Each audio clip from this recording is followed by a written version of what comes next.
వరస కట్టు కుంకుమ బొట్టు కంచి పట్టు పంచే కట్టు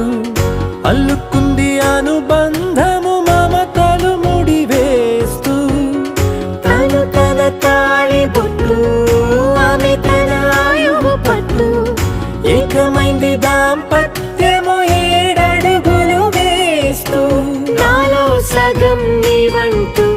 నీలో సగం నేనంటూ జనుమలు జతపడువలపుగా ఇరు మనసులకొక తలపుగా కలగలిసిన ఒక తను. శతమానం భవతి